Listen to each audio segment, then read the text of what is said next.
Market లో invest చేసి మీ డబ్బులు డబుల్ చేసుకోవాలనుకుంటున్నారా? సుందరరామిరెడ్డి గారి లైవ్ సెమినార్ కి అటెండ్ అవ్వండి. నమస్తే, welcome back to Suman TV. నేను మీ సంజయ్. పహల్గామ్ ఇన్సిడెంట్ జరిగి 10 రోజులు కావస్తున్నా సరే 2 రోజుల క్రితం నిన్న జరిగిన కళ్ళ ముందు జరిగినట్టే అనిపిస్తోంది. అసలు అంత వినాశనం సృష్టించిన పాక్ పై యుద్ధం ప్రకటించడానికి భారత్ అనేది చాలా సిద్ధంగా ఉంది. యుద్ధం ఈ రోజు రేపా అనే సందిగ్ధంలో ఉన్నప్పుడు అసలు యుద్ధం జరిగితే భారత్లో ఎక్కడ డ్యామేజ్ అయ్యే అవకాశం ఎక్కువ ఉందంటారు? అండ్ అంతేకాకుండా ఈ ఒకవేళ యుద్ధం ప్రారంభమైతే మన భారత్కి ఎలాంటి నష్టాలు చేకూరుతాయి, పాక్కి ఎలాంటి నష్టాలు చేకూరుతాయి అనే విషయాలపై చర్చించడానికి ఈరోజు మనతో పాటు ఉన్నారు తెలంగాణ హైకోర్టు అడ్వకేట్ వెంకట శెట్టి గారు. మరి సార్తో మాట్లాడి కొన్ని విషయాలు తెలుసుకుందాం. నమస్తే సార్. నమస్తే సార్. పాక్ పై యుద్ధం ఈ రోజా రేపా అనే సస్పెన్స్ లో ఉంది. ఒకవేళ యుద్ధం మొదలవ్వకుంటే శాంతి భద్రతల కోసం సంథింగ్ ఏదైనా చర్చలు జరిగి యుద్ధం జరగకుంటే ఓకే. ఒకవేళ యుద్ధం జరిగితే విజయం అనేది భారత్కి కైవసం అవుతుందని మనకి పూర్తి నమ్మకం ఉంది. కానీ డ్యామేజ్ అనేది ఇరు వర్గాలకి జరుగుతుంటాయి. అసలు యుద్ధం జరిగితే, యుద్ధం మొదలైతే భారత్కి ఎలాంటి నష్టాలు వాటిల్లే అవకాశం ఉందంటారు? అసలు భారత్లో ఏ ఏ ప్రదేశాల్లో రెడ్ అలర్ట్ విధించే అవకాశం ఉందంటారు? ఏదైతే first of all red alert అనేది ఎక్కడైతే మేజర్ జోన్స్ అండ్ అదే కాకుండా ఎక్కడైతే మెయిన్ ఏరియాస్ ఉంటాయో, మెయిన్ సెంటర్స్. బికాజ్ ఎందుకు అని అంటే ఇప్పుడు మన ప్రెసెంట్ తెలంగాణలో చూసుకుంటే హైదరాబాద్ అనేది తెలంగాణ, ఆంధ్రాలో ఇదే మేజర్.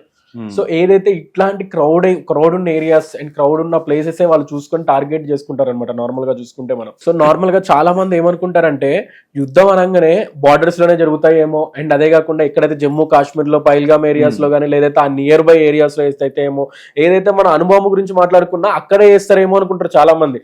బట్ అది చాలా రాంగ్ అనమాట. వాళ్ళు టార్గెట్ చేసేది మెయిన్ ఏరియాస్ ని. ఎక్కడైతే రెడ్ అలర్ట్, ఇప్పుడు ఏదైతే గవర్నమెంట్ గానీ ఒక రెడ్ అలర్ట్ ప్లేసెస్ కూడా రిలీజ్ చేయడం జరిగింది, అందులో హైదరాబాద్ కూడా ఉండడం జరిగింది. అండ్ అదే కాకుండా ఢిల్లీ, బొంబాయి, కలకత్తా అండ్ ఇట్లాంటి ఏరియాస్ అన్ని కూడా మేజర్ సిటీస్ లాగా కన్సిడర్ చేసి ఇట్లాంటి ఏరియాస్ లో అనుభవం వేసే ఛాన్సెస్ ఉన్నాయని చెప్పి మనకి రెడ్ అలర్ట్ కూడా ఇవ్వడం జరిగింది. అండ్ అదే కాకుండా మనకి ఎక్కడైతే సేఫెస్ట్ ప్లేసెస్ అని అంటే ఏదైతే చెన్నై గానీ లేకపోతే ఛత్తీస్గఢ్, ఒరిస్సా ఇట్లాంటి స్టేట్స్ అనేది పీస్ఫుల్ ప్లేసెస్ అన్నట్లు, ఏదైతే ఆ ప్లేసెస్ కి రెడ్ జోన్ లేదు అన్నట్లు, ఏదైతే ఆ ప్లేసెస్ మీద సేఫ్ జోన్ లో లాగా దాన్ని కన్సిడర్ చేయడం జరిగింది. Stock home international research centre అని చెప్పి ఒక సంస్థ రీసెర్చ్ చేయడం జరిగింది. రీసెర్చ్ చేసి ఎవరెవరి దగ్గర ఎంతెంత ఎక్విప్మెంట్ ఉంది అని అంటే ఏదైతే గన్స్ గానీ లేకపోతే అణుబాంబు రిలేటెడ్ గానీ లేకపోతే ఈ ట్యాంకర్స్ అనేది గానీ యుద్ధానికి సరిపడా సామాగ్రి ఎవరెవరి దగ్గర ఏమేమి ఉన్నాయి అని చెప్పి ఒక బులెటిన్ అనేది రిలీజ్ చేయడం జరిగింది. దాంట్లో మనం చూసుకుంటే ఆల్మోస్ట్ మన ఇండియాకే ఒక 10 రేట్స్ అనేది మన ఇండియాకే ఎక్కువ ఉండడం జరిగింది. సో నేను చెప్పేది ఏంటి అని అంటే మాక్సిమం ఆఫ్ ద సిచ్యువేషన్ లో మనకి ఫేవరబుల్ గా ఉండడం జరుగుతుంది. సో కొన్ని ఛాన్సెస్ లో ఏదైతే వాళ్ళ అనుభవం వేసినప్పుడు ఏదైతే మన రెడ్ అలర్ట్ చేసిన సిచ్యువేషన్స్ లో ఇట్లాంటి ప్లేసెస్ లో కొంచెం లాస్ అవ్వడం జరుగుతుంది. అండ్ అదే కాకుండా మనం ఎప్పుడు కూడా మన ఇండియన్స్ పాకిస్తాన్ మీద అనుభవం వేసినట్లు గానీ లేకపోతే అక్కడికి వెళ్ళి ఏమైనా చేసినట్లు గానీ ఎక్కడా సిచ్యువేషన్ రాలేదు అట్లాంటిది. ఓన్లీ పాకిస్తాన్ వాళ్ళు ఏదైతే మన ఇండియా మీద ఏదో ఒక ఇట్లాంటి సంఘటనలు క్రియేట్ చేయడం కానీ ఏదైతే బాంబ్ బ్లాస్టింగ్ కానీ అండ్ చాలా చేయడం జరిగింది. అయినా కూడా వాళ్ళు అలానే చేస్తున్నారు. సో ఇప్పుడు మన మోడీ గారు ఏదైతే ఒక free plan in the sense smartest గా ఏదైతే వాటర్ ని రిలీజ్ చేసేసి అక్కడ చాలా మంది అంటే ఏదైతే వాటర్ ని స్టాప్ చేసిన తర్వాత అక్కడ ఎక్కడైతే దిగువన నివసించే వాళ్ళందరికీ ఎక్కడైతే ఆర్మీ వాళ్ళనే కానీ లేకపోతే అక్కడ లోబడి ఉన్న వాళ్ళందరూ కూడా కొంచెం సఫర్ అవ్వాలి. అటు సైడ్ కూడా మనం సఫర్ అయింది వాళ్ళు కూడా ఫేస్ చేయాలి అని చెప్పి. బికాస్ ఎందుకు అని అంటే మనం అక్కడ గవర్నమెంట్ కానీ అక్కడ పర్సన్స్ కానీ ఎప్పుడు ఎవరిని డిస్టర్బ్ చేయలేదు. ఒక్కసారి మనం డిస్టర్బ్ చేస్తే వాళ్ళకి అర్థం కావాలి అని చెప్పి ఇప్పుడు రీసెంట్ గా చేసిన ఇన్సిడెంట్ వల్ల అక్కడ ఎవరైతే జనాలు ఉన్నారో వాళ్ళందరూ గవర్నమెంట్ కి రివర్స్ తిరగడం జరిగింది. అండ్ అదే కాకుండా రీసెంట్ గా మనం ఒక న్యూస్ చూసుకుంటే అక్కడ ఎవరైతే ఆర్మీ సోల్జర్ గానీ ఆర్మీ మేజర్ గానీ రిజైన్ చేయడం కూడా జరిగింది. మనం చూసుకుంటే అక్కడ ఆ పర్సన్ ఎవరైతే ఆర్మీ పర్సన్ ఉన్నాడో మెయిన్ పర్సన్ కూడా రిజైన్ చేసి బయటికి రావడం జరిగింది. సో అండ్ అదే కాకుండా అబ్స్కాండింగ్ లో ఉండడంలో కూడా ఒక న్యూస్ అనేది వచ్చింది. ఏదైతే మనం ఎక్విప్మెంట్స్ మ్యాటర్ కూడా వచ్చుకుంటే లిస్ట్ కూడా బయటికి ఇవ్వడం జరిగింది. సో మనం చూసుకుంటే ఆల్మోస్ట్ ఇండియా వద్ద 1437 ఫిక్స్డ్ వింగ్ విమానాలు అండ్ అదే కాకుండా యుద్ధానికి యూజ్ అయ్యే 995 హెలికాప్టర్లు అండ్ అదే కాకుండా 7,074 ఆర్కేడ్ ఫైటింగ్ వెహికల్స్, ఏదైతే బుల్లెట్స్ ఆటోమేటిక్ గా బుల్లెట్స్ వచ్చే వెహికల్స్ ఫ్లైట్ వెహికల్స్ కూడా ఉండడం జరిగింది. అండ్ అదే కాకుండా 11,225 అంటే 11,225 ఆర్టీఆర్ల యూనిట్లు ఉన్నాయంట. అండ్ అదే కాకుండా క్లియర్ గా మెన్షన్ చేయడం జరిగింది. ఏంది అని అంటే ల్యాండ్ బేస్డ్ న్యూక్లియర్ మిసైల్స్ కూడా మన దేశంలో ఎక్కువగా ఉన్నాయి. పాకిస్తాన్ వాళ్ళకంటే ఎక్కువగా మన దగ్గర ల్యాండ్ బేస్డ్ న్యూక్లియర్స్ కూడా మన దగ్గర ఉన్నాయంట. ఓకే.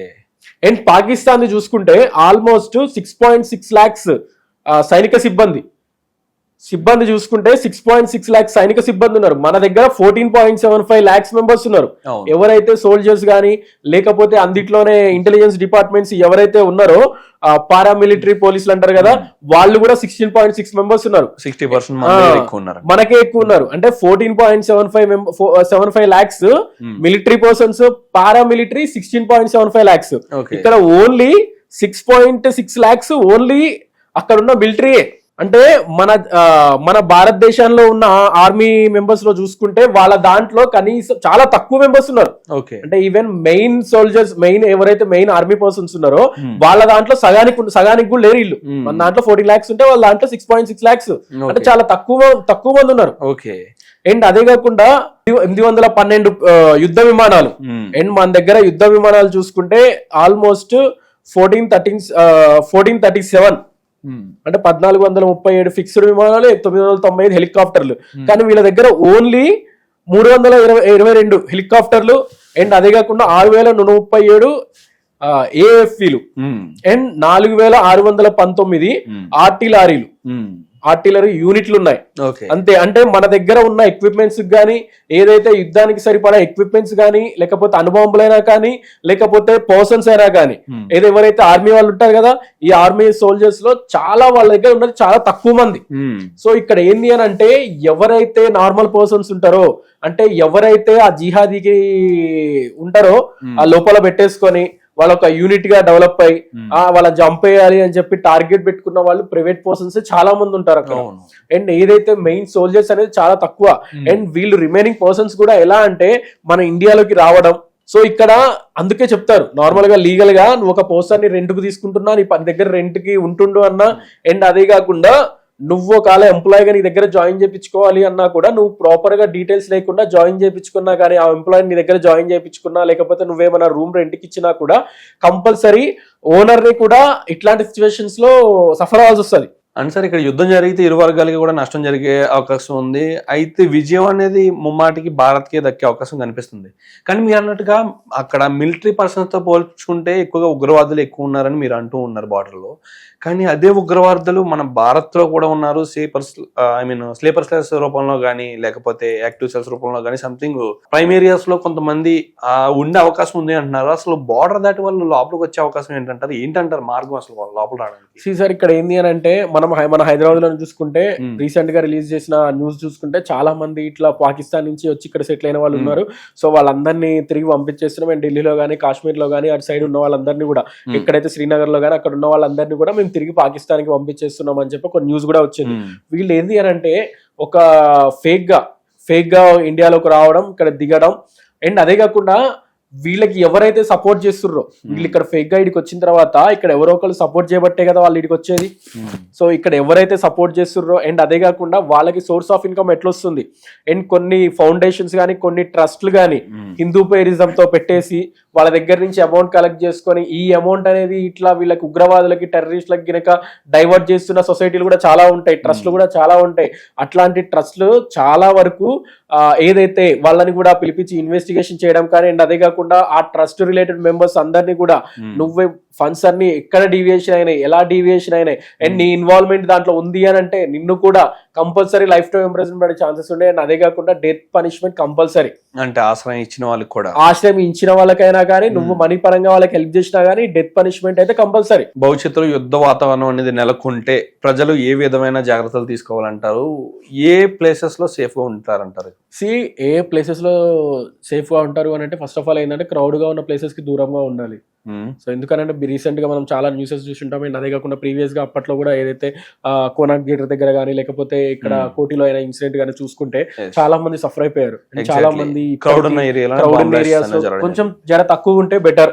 అండ్ అదే కాకుండా కొంచెం జనాలకి తక్కువ దూరంగా ఉంటే, జనాలకి ఇన్ ద సెన్స్ అందరికి మనుషులందరికీ దూరంగా ఉండమని చెప్పడం కాదు, ఎక్కడైతే గుంపుగా ఉన్న కాడ కానీ ఎక్కువ నించోకుండా ఉండడం.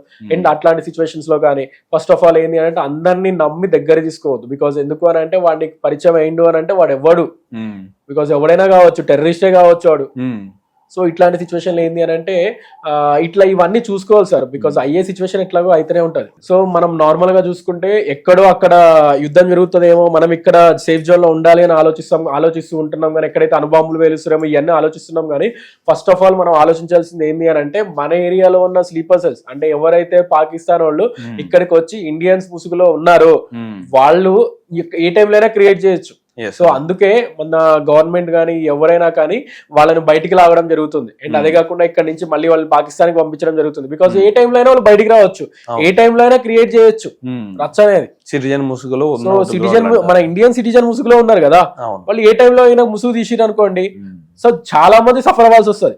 సో ఆ ఉద్దేశంతోనే వాళ్ళందరినీ బయటికి తీయడం జరుగుతుంది. సో ఇప్పుడు ఏదైతే ఇన్సిడెంట్ అయింది అని చెప్పని కాదు, సో దాని రిలేటెడ్ కన్సర్న్ డిపార్ట్మెంట్ అనేది ఇప్పటికీ తెలంగాణలో నడుస్తూనే ఉంది.